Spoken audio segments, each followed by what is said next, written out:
We love supporting and promoting the creators of musical theater throughout the world, and we would love to have your support as well. Go to musicaltheaterradio.com and click on the Become a Patron button, because a supportive community is a strong community. Welcome back to another episode of Be Our Guest here on Musical Theater Radio. I am your host, as always, Jean-Paul Yovanov. We are heading back across the pond for today's interview. My guest, they write book, they write music, they write lyrics for musicals. He's a theater critic for BritishTheatre.com, and we might even devolve into the world of German musical theater for a few minutes as well, because I'm always curious about musical theater in non-speaking, English-speaking countries. It always fascinates me how the world's just slightly different when it comes to musical theater in different places. So let's welcome to the show, Julian Eaves. Julian, welcome. Johnny Boy, it's lovely to be here. Awesome. So Julian, we always start our interviews the exact same way for everybody because I want to keep it on a level playing field. Mm-hmm. Let's find out who Julian is in 30 seconds. Give us your 30-second bio. Right, okay. Well, I'm actually a school teacher by day, but I've got a long interest in the theatre that goes way back to sort of working with people like the Royal Court, the National Youth Theatre, people like that in the past. Traveled a lot, eventually got back into writing musicals, and for the last sort of 10 years or so I've been producing them. I was asked to become a reviewer for this little website called BritishTheatre.com, which I'd never heard of before, but apparently the industry has over here at any rate.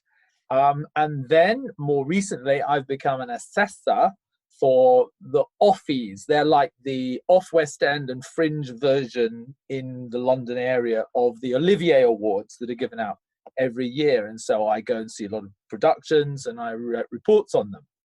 So that's kind of where I am at the moment. Cool. We got lots of stuff to delve into. We do. With what you talked about. Awesome. Delve away.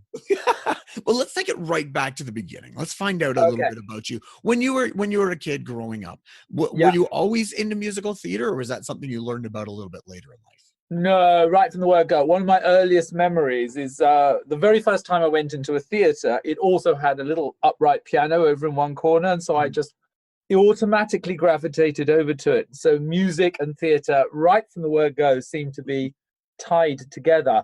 As a kid, I was involved in various drama groups and things like that. We started doing things at school. By the time we got to the upper end of the school, we started doing original productions, carried that on at university, took a show to the Edinburgh Fringe, did all that kind of thing. Nice. So now you said you're a teacher, correct? Yeah. So whether you were going through school, what do you teach? I teach English and drama, theatre studies, things like that, whatever comes along. But one of the things that really got me going back into musical theatre was looking at the ways that some things were being taught, particularly the plays, particularly Shakespeare. I said, come on, we need to get this on its feet. Look, I say we're doing The Tempest. We were doing one year. It's got 10 songs in it. You know, most are just fragments, but you can work with fragments and build them into something beefier. And that's what we did. And it took off. It got a lot of interest in the town. The town, which is called Redhill, it's got a very good theatre called the Harlequin Theatre, and they just handed us the theatre fully crewed for a couple of days. And they said, look, do it here. It's not going to cost you anything. It's all part of supporting the community. So we did that, and that took off, and then that got me the attention of other amateur groups, which then got me the attention of people in the professional theatre. And that's when, from that point on, about 13 years ago now, I started getting professional work. Nice. And so it's great that you got Shakespeare on its feet. Yeah, and it was more fun doing that way, you know, with a rock band on stage, with singers, with dancers, with, you know, improvised comedy for the funny stuff. You know, Shakespeare's funny stuff is a bit dated, but you update it, it's a lot of more fun. And I think that's the problem. Students dislike Shakespeare because they read it, and that is never meant to be just read like a book. So good job getting it on his feet. And I bet the students really enjoyed, playing. I mean, who doesn't? Maybe you and anybody else, you look back on your school days and you reflect, excuse me, what were the most interesting, most fun, most exciting things I did? And inevitably, it's, oh, we did that great school play. Oh, it was fantastic going to see that show. Do you know what I mean? These are the things that people really carry with them. So did you write the music for this show? I did, and that's all I did for a while. And I did 2 more shows, and then I thought, where am I going with this? You know, people are interested. So I started sending out my work, my musicalization of Shakespeare plays. I did The Winter's Tale, I did Much Ado About Nothing. And eventually someone in the theatre over here, who's a very respected artistic director type person, he said, look, it's great stuff, but don't set Shakespeare, just go and write your own lyrics. And I said, do you really think so? And I said, well, what you've done in order to create these lyrics out of dialogue, that's what a writer does in musical theatre. And not only that, why don't you write your own books? Because the way you've changed, we were talking about my version of Much Ado About Nothing, the way you've changed the plot, the way you've understood how to tighten it all together and give it a meaningful arc within the musical structure, that indicates that you should be writing your own script. I didn't take him seriously. And then he said, well, basically, do you know who I am? I'm a very high-ranking person in the theatre. And when I give a note, everybody listens, so I think you should at least try it. He was very, very understanding. So I did. And then I got involved with something called Mercury Musical Developments. Yes. You've heard of that? I have. Yeah, well, they're a marvelous organization. It's really like an open house. You just turn up and you sort of play them a couple of pieces of your music or so and talk about what you want to do in musical theatre. And then they can give you access to all sorts of sort of training and seminars and workshops and masterclasses, and they promote new writers' work. It's a huge organization with thousands of members, and they do big festivals of new writing, but on a day-to-day basis, it just gives you a way into the industry. That then led to something called Book Music and Lyrics, which is very much like a writer's training boot camp, where you get paired up with lots of different writers and try out different assignments, very much based on sort of the Lehman Engel type model from New York's BMI. Perhaps you're aware of that. I am. Yeah, cool. So it's very much in that kind of conception of nurturing new talent. So I did that for a while, and then by that time I'd started my reviewing career, and the way I go about reviewing apparently made an impact with the industry, and it gave me an awful lot more contacts, and I started to be taken, at least to a certain degree, seriously by my industry peers, which was a very humbling moment in a way, because coming as someone who is a bit of an outsider to the industry, you don't expect to be sort of welcomed quite so quickly. Mm-hmm. Well, let's go back. We'll go to the critic part, but let's go back to that first musical you wrote. What was it, and how was that experience? The very first one that I wrote of my own that wasn't a Shakespeare adaptation. Yep. Do you mean that? Right. Yeah.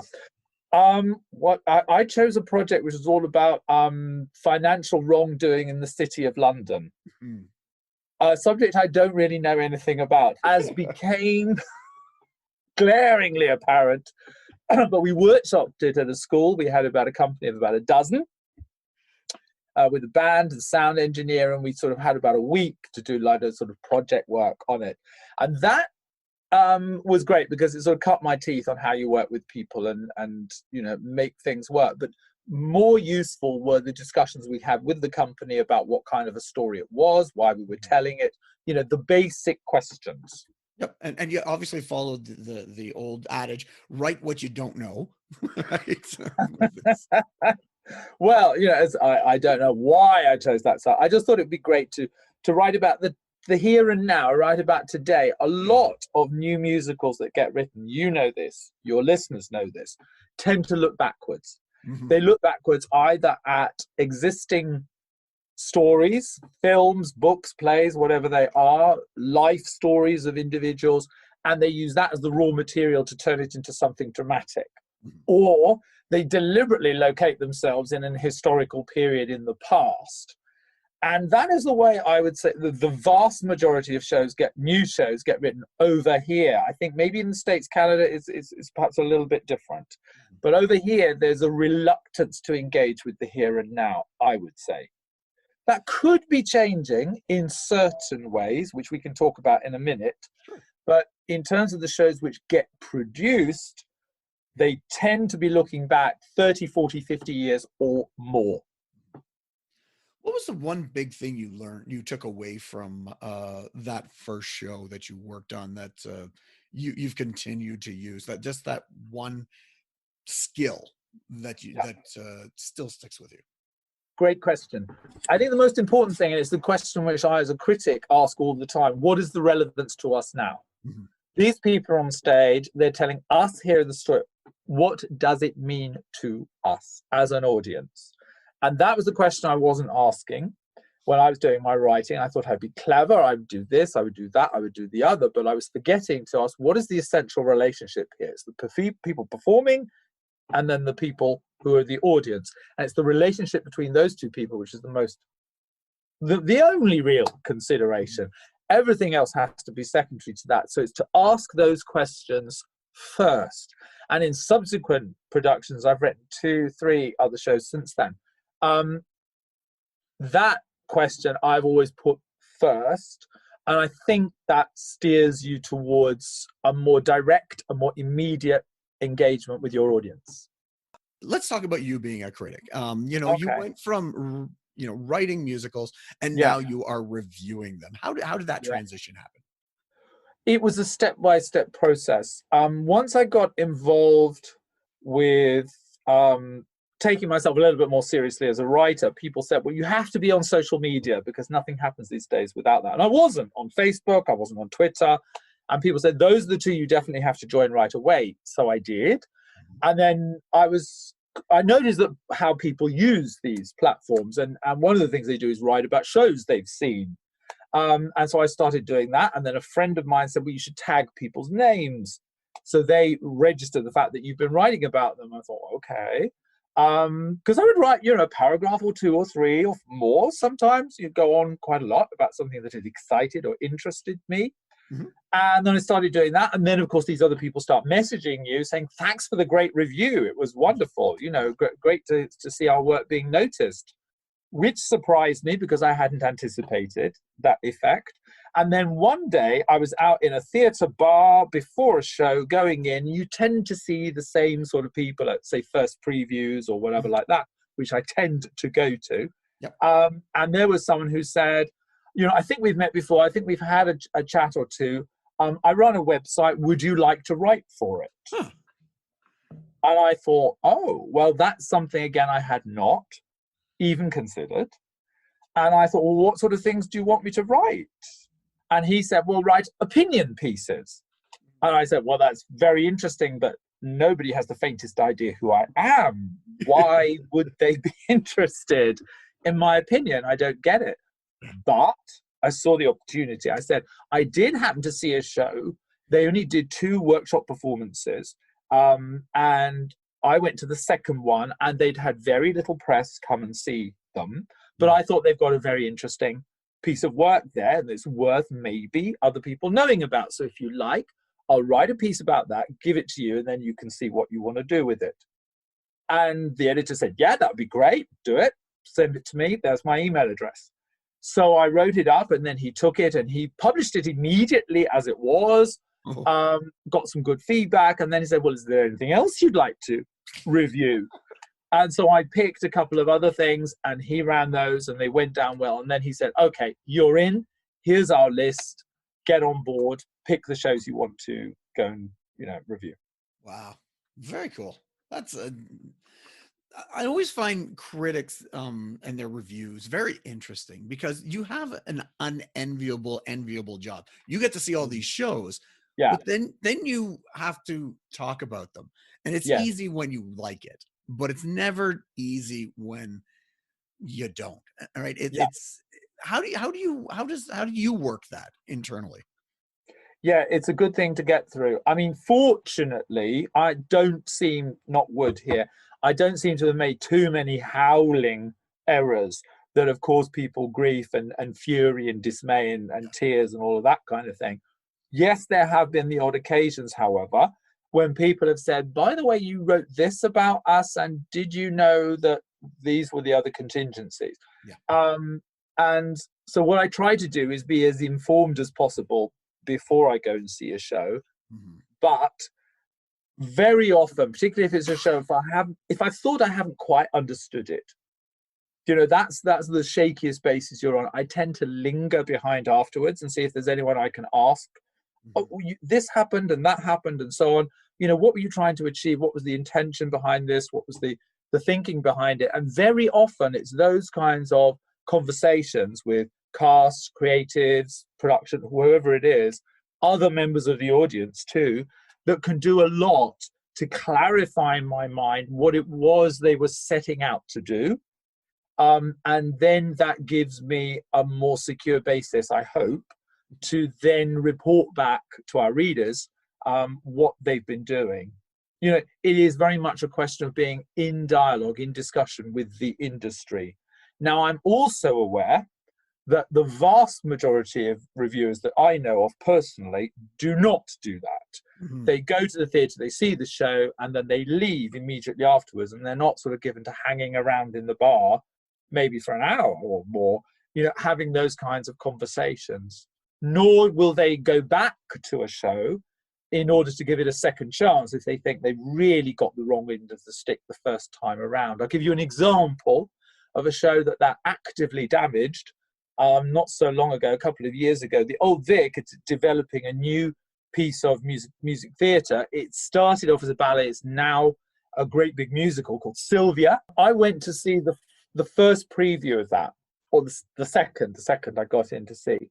And it was a work in development. They had been working on it for barely 9 months. I mean, let's be reasonable about this. 9 months in the development, total development time of a new piece of musical theatre is like yesterday they started, particularly because it started out for the first few months as a dance piece and only gradually turned into a musical. So all of this stuff, everyone was on the book.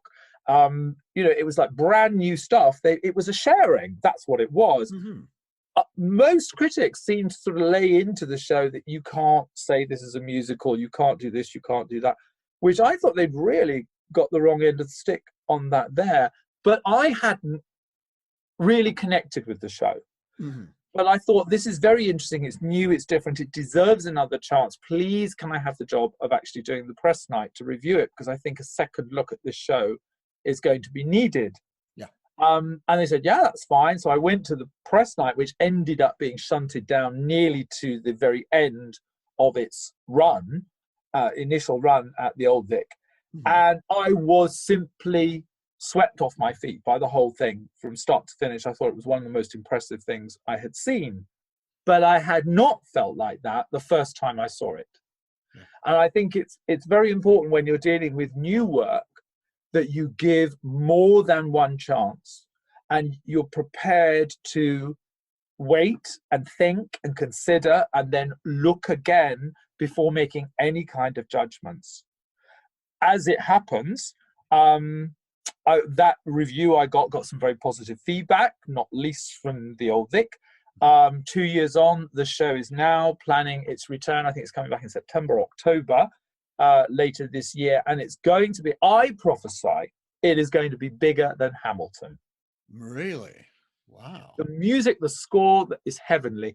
The whole concept of staging, I mean, it's been staged by Kate Prince, largely written by her as well, certainly the lyrics.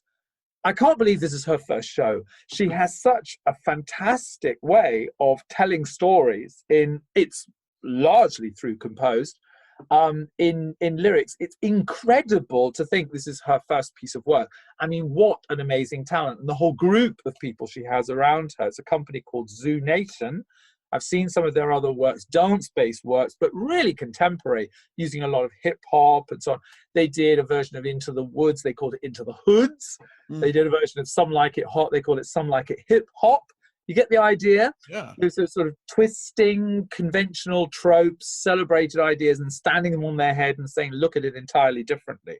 And that's what she's doing with the whole genre of the form of musical theatre. It's radical in every single department. It breaks every single rule, and it is devastating as theatre. The first act opener, finale, I would say there was no one in that theatre who was not reduced to helpless tears at that point. It was the most emotionally devastating conclusion to a first act. And you go out into the interval sort of shell-shocked, thinking, where on earth are we supposed to go from here? Of course, there's all of the second act to tell you the answer to that question. Wow. That sounds exciting. This new piece is coming out. And that's the thing about, I'm always torn about critics. Whether I should read them or not, whether not for a show I'm in, just in general, because, like you said, they didn't give this new show a chance. What's your opinion on critics reviewing before opening and after opening? Because if you do it before opening, it's still in work, right? It is. And I know that's very much allowed, isn't it? Particularly in the American market, in New York. I'm not sure how things are in Canada. Pretty much. But I believe for a very long time, it's been okay for the critics to come in. It's just an embargo until the actual press night before you can publish them. Well, that might work and it might not. It depends. If you go and see the show, you have the advantage of usually sitting in an audience which is heavy with industry representatives. Generally speaking, that's when the industry try to go, when they're supporting their friends and so on, when it's in previews. And you're not in a theatre which is dominated by critics.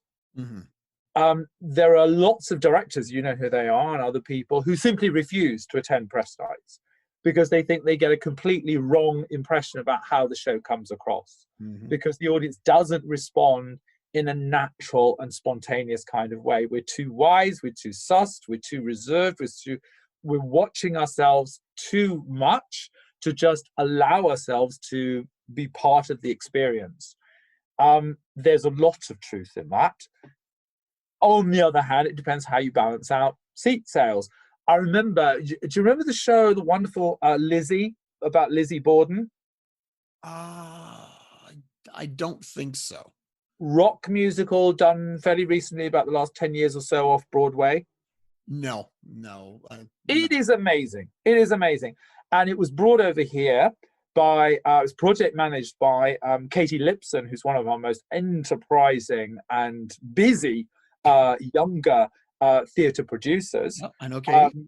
She project managed it, but the production was actually coming from that wonderful theatre in Denmark, which does all of these great new productions, Frederica Theatre, way out in the countryside outside Copenhagen, but it is the place to go on the continent.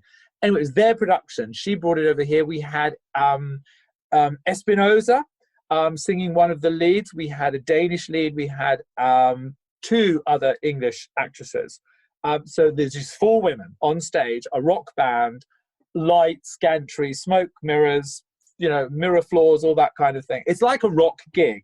And they tell the story of Lizzie Borden, I think, in an astonishing way. And it was a fantastic production. But in the center of the stalls in Pride of Place, there were two entirely empty rows. I said to Katie, why you left these two rows empty? She says, that's where all the critics should be sitting who have not showed up to review my show. Oh, wow. So, it can be tough. Yeah.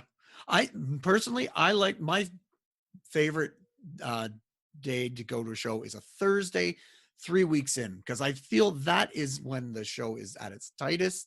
Yeah. And the audience is actually a real audience. It's a mix of everything. Because I go opening night sometimes, and I just don't believe the audience. I don't go before the show's not quite ready yet.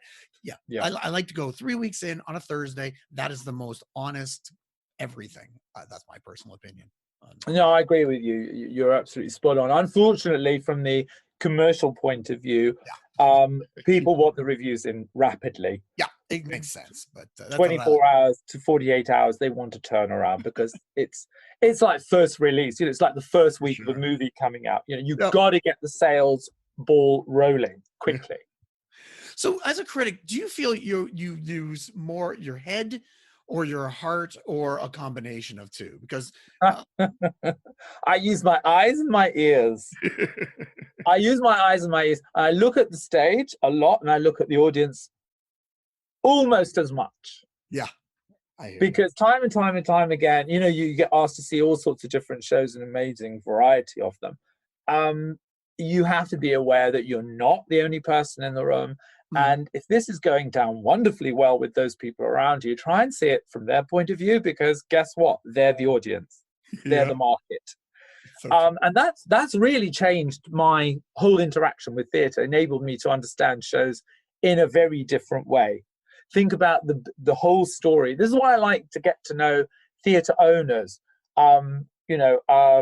outreach workers, market developers, anything like that. These are the people who are actually building repertoire, creating seasons, selling it to people, getting it out there, and of course, talk to the punters, talk to the public, and listen in on those conversations they're having, particularly when they come out of the theatre. Yeah. I love watching the audience. I went to go see Waitress here in Toronto, Right. and it doesn't matter how my opinion of Waitress was. I was Yeah. watching the audience, and it was funny to watch the reactions between the men and the women, where it's Oh, different because I think the guys look just more bored with it, and the okay. women were more engaged with the show. So Yeah. it was just fun to watch the audience more than the stage itself. Yeah, you're absolutely right. So you mentioned that you did the Off West End Awards. What was that again? Yeah, the offies. Well, Yes. this was if people in the industry know perfectly well, most people start in the Fringe. These small theatres, sometimes they're just a room above a pub. Well, sometimes those rooms above a pub have been going for 50 years, like King's Head Theatre in London, or upstairs at the Gatehouse, which has been going nearly that long. And this is where an awful lot of new talent starts. And then it moves on to the bigger things like the off-West End venues, which are a little bit bigger, like the Arts Theatre or the Charing Cross Theatre in London. Mhm. And then you get your break into the West End, all being well. So everybody looked around and said, well, the Oliviers are there, these awards for the West End people. But what about everybody else who really needs the encouragement? And somebody at some point thought, let's call them the Offies, the Off-West End Awards. And let's give ourselves a pat on the back and let the public know. So that's what they are. And basically, shows have to say, well, we'd like to be considered for one of these awards. Please send an assessor. So it's like doing a review, except only the people in the, excuse me, off West End organisation get to see it. They send another assessor who's independent of, the first one who's been set. No collusion is really allowed. And they write a separate independent report, and then they look at them. And they then decide whether they will have what they call a super assessor turn up and then say, well, whether they agree with that. And through this kind of process, they end up with a long list, which then goes into various teams of industry people that then produces a short list, and then they get their final awards. They're quite sought after. Companies like to get them. Mm-hmm. And certain shows really sort of do land with them awfully well, and it can really help a producer sometimes, like any other award. If the show hasn't, for whatever reason, been a commercial success, then at least you get the critical acclaim. I love going to see the off stuff. When I was in New York, that's all I saw. I was down there for a week. I saw 5 off Broadway shows because Great. I can see any of the big stuff. I'm in Toronto, so all the big stuff come through here or are born here, like come from away, and I can see it. There's opportunity. I don't get to see the opportunity for these smaller, independent. Some are good, some are great, some are okay, but it's always more exciting to find this new stuff because they are the future writers. Yeah. Any shows you found that blew you away and moved on to bigger things? Well, I'd like to talk about a very funny show called Quentin Dentin, which has been through about 5, 6, maybe 7 different manifestations. Wow. So far, I saw one of the earlier ones. It's produced by a good friend of mine, Hannah Elsey, who's a university dropout who for the last 6 years has been making her way as an upcoming younger producer. over here in the UK and has never stopped working, and every production has turned a profit. Wow. Which is rather good for her and very promising sign of great new talent coming up on stream. But this show she passionately believes in, and she's done several different, public productions of a work which is actually a work in progress. It's a work that's being developed. They've had new writers come in, new book, new casts, new arrangements, and so on. It's very rare for new work to have a producer who will put their neck on the line and allow the public to see the work being developed and to grow as a producer themselves, as well as they're growing their product. Mm-hmm. That's very rare. You've mentioned so many shows that I don't know, and that's the good thing and the bad thing, right? I'm learning about all these shows, but they hide over there. In England. And then the same thing, there's shows in Canada that you guys don't know about, and the shows in the States that, we need to be able to learn and hear about these shows that we might never hear about. So I'm glad you're introducing them to people. Yeah, I completely agree. When I think it was Memphis was being done over here, that grew, I think, partly out of Goodspeed, correct me if I'm wrong. And there was a wonderful talk done for us from Book Music and Lyrics, the team, by the writers. There they were in the room with Joe DiPietro and Brian Adams. I would say Adam Bryan, I think is actually his name. I can't remember either. I think it's that. I always get the two confused. He was there, and also a couple of producers, one from the commercial side, one from Goodspeed. And we had this fantastic conversation about how things function in North America, and how work gets done, and how difficult it is to bridge between doing things at a smaller scale and actually being commercially viable. Mm-hmm. To go back to my friend Hannah Elsey, she's just written a kind of op-ed piece for LinkedIn. And in that, she talks again about the system we have of small-scale repertory theatre for the Fringe, for the off-West End, where a show, you put years of work into getting it ready, and you've got maybe 4, 6, possibly 8 weeks, maybe, in a Fringe theatre, and then you're out because you've got to make way for somebody else. And it's very difficult to be like, say, in New York, where if you're off-Broadway or off-Broadway and you can go on paying your rent on your theatre, you can stay. And so you can demonstrate and think of all the shows that have done this route. You have a viable property, it can work well, and lots of writers, Pasek and Paul, Adam Gon, whoever they are, have gone that route and come up with thumping commercial successes that have been tried and trusted at the low end, comparatively speaking, where the overheads are more manageable, and they've reached out and they've got that audience. And that's very difficult to achieve over here.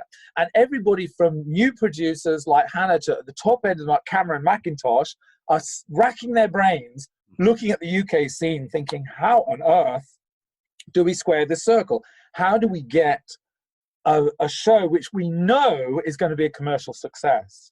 If you look at, say, everyone's talking about Jamie.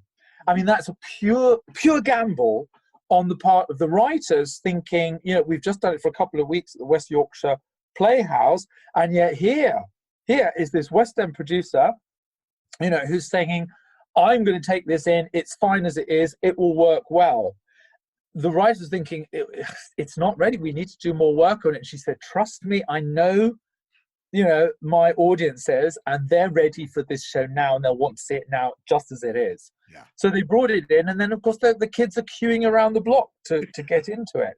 Yep. For every great success story like that, there is disaster after disaster after disaster you never get to hear about. Yep. Because to make that bridge between the small scale, the Fringe, the regional developed work, and so on, and a big, expensive West End theatre is a huge distance. And to make that journey, you need people of remarkable insight, tenacity, and iron will to see it through. Do you know what I mean? Yep, I know. It's crazy. So we talked about the US, we talked about Canada and the UK. let's talk about Germany. Like you mentioned when we were talking earlier offline that you're going to Berlin, you said. Oh yeah. And you do Yes, reviewing I am. of Yeah, the German musical theater scene? I do. I mean, I suggested this to our website a little while ago. And I mean, the reunification happened in 1990, which is 30 years ago. And a lot of money went into sort of basic infrastructure, you know, roads, industry, communications, you know, all of that kind of thing. Buildings were torn down, rebuilt. And eventually they got around to the educational and development sector for the arts. And in recent years, there has been a big investment in training and education, right from, you know, the bottom level, you know, the youngest level possible. Yeah. And that has led to whole generations growing up now who are as well trained and educated in theatre arts as people, certainly anybody in England. And they're now producing indigenous product based upon their repertoire, you know, the stories they want to tell. And in a country which doesn't have a tradition like that, in the post-war era, you could count almost on one hand the number of German musicals that have been written that you might want to go and see. Instead of that happening, people are looking back further to when the country had a very buoyant and very dynamic musical theatre scene in the 1920s in particular, but also into the 1930s, particularly from the emigre writers who were then working in Austria or Switzerland or Hungary or France or the USA or wherever they went. And so there's a kind of re-examination of that past, but in great distinction, I think, to anything that might happen in the UK, the German way at the moment is to completely reimagine those, you know, heritage works for today's audiences.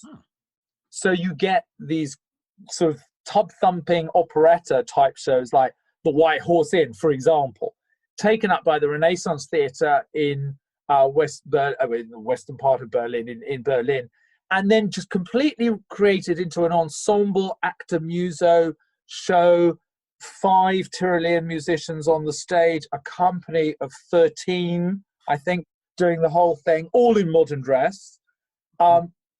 Brilliant comic like Ralph Morgenstern, who is one of the most gifted comic actors I've ever seen anywhere, in the lead, and just poking fun at, you know, at the clash of cultures that the show is all about. And it works like a dream. But there isn't a note they sing which wasn't composed back in 1930 or whenever the show dates from.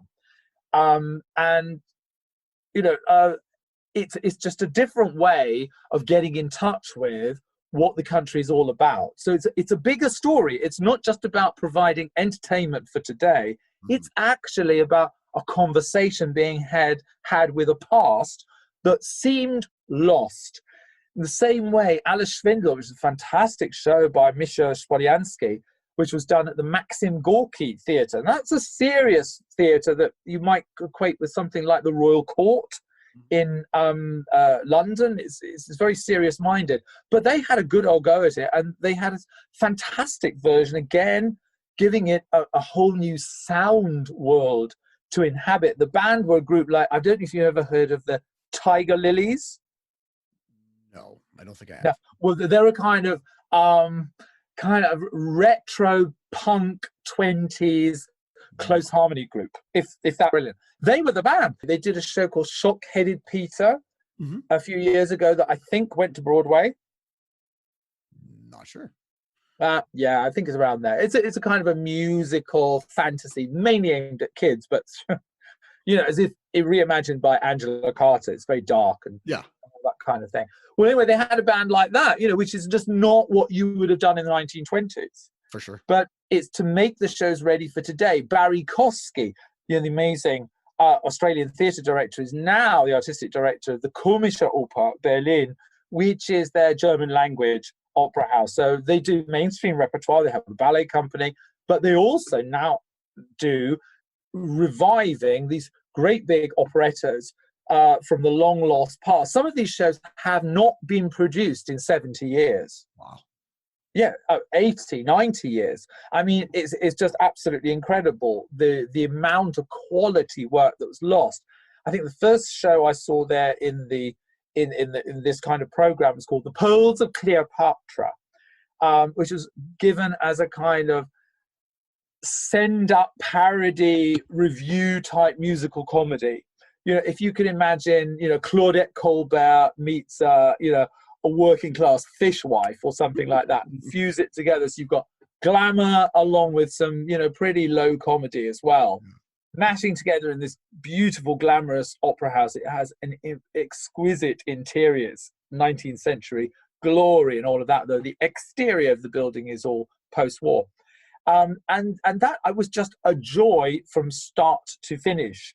And I've seen several other musicals that he's done, and in the same way they reach out and they do mainstream repertoire like West Side Story, Candide, are in their mainstream rep. Anatevka, which is the German name for Fiddler on the Roof.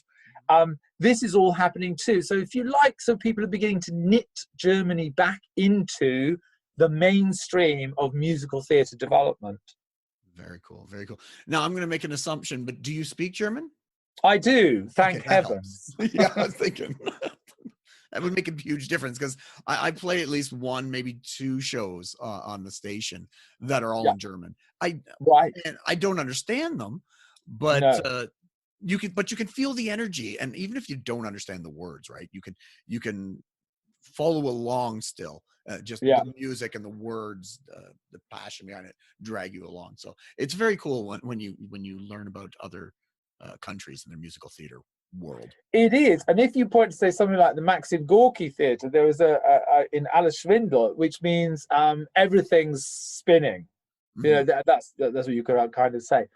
There was one character in there who was supposed to be an American who only spoke English, and who would come and say, "Hi, my name's Oscar." I think his name was Oscar. My name's Oscar, and in this scene you're about to see, I'm going to be playing the part of. Do you know what I mean? So that he cropped up many, many times through the show. So there was a way in for people who maybe aren't necessarily English speakers, but know a bit of English, who are sitting in the audience, who've got a way into the show. And it's got that internationalist appeal, which is new for German theatre, I would say. Nice. If this whole pandemic thing slows down, I want to head over to Europe and catch shows in all sorts of different countries. And well, you have to let me know when you're coming so I can give you all the right tips. Be fantastic. My plan was to come over this summer. That got kiboshed pretty quickly. Yeah. So, well. All the theaters are going to be shut for a long time. So as a critic, what are you doing right now with everything shut down? Unknown when everything's going to come back. What have you been doing with yourself? Well, the whole kind of Zoom culture, when it works, is it's producing some interesting things. Like last night, Seth and Audra, big international stars. I last saw them when they were over at the Leicester Square Theatre, and they did their kind of cabaret chat, singing and things like that. Fantastic. Worked just as well online. There have been some very interesting Zoom plays done. The BBC have done one recently called Staged with David Tennant and Michael Sheen in. I don't know if it's come over your way yet, but if it does, I hope it comes soon. It is a perfect example of how to use Zoom to create theatre. Lots of companies have been, getting a camera and setting things up and then putting it up online so we can review things and so on. That's sometimes interesting, but sometimes the technology is going to require a little bit more practice to produce really good results. So there are different things happening.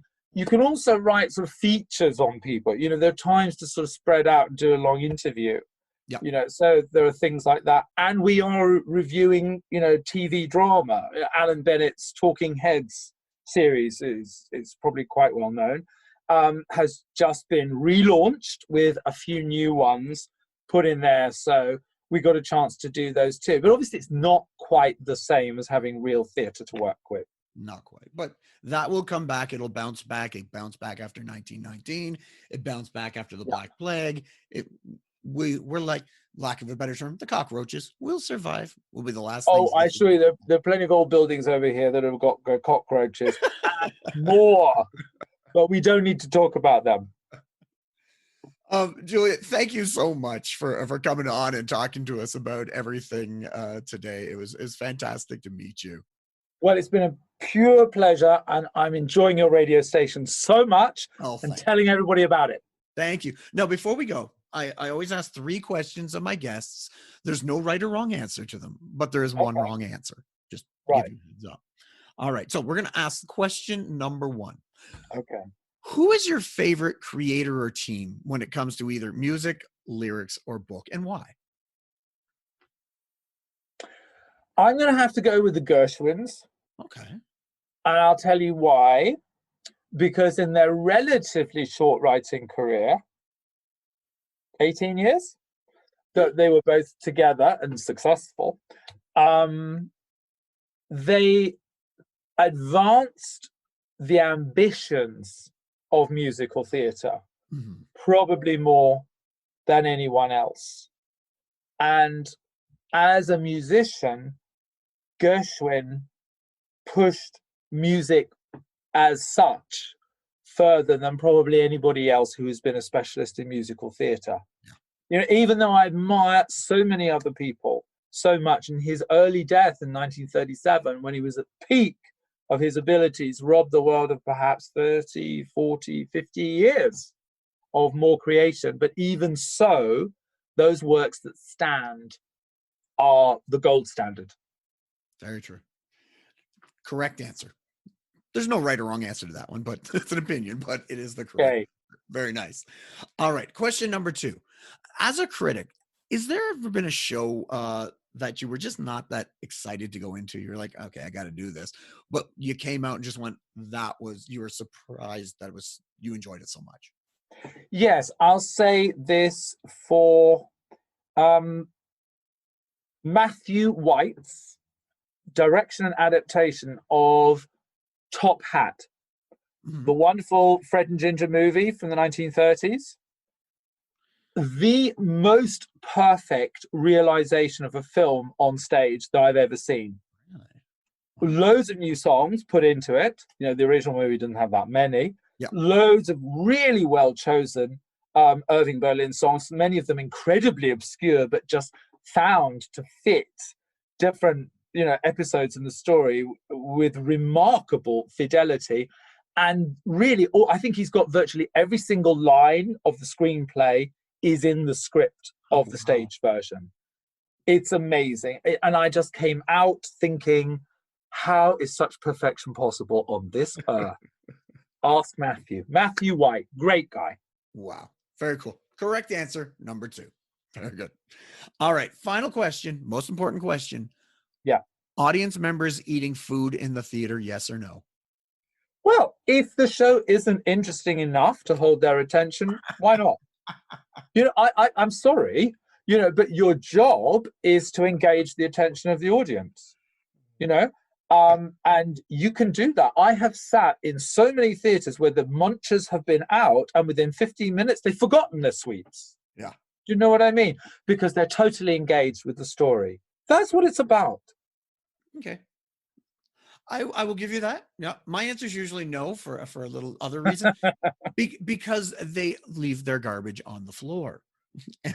And they just I've got to put my hand up here. Having worked front of house for many years, our audiences do that. And most of the garbage they're leaving has been sold to them by the theatres at the interval. Yeah. And before the show.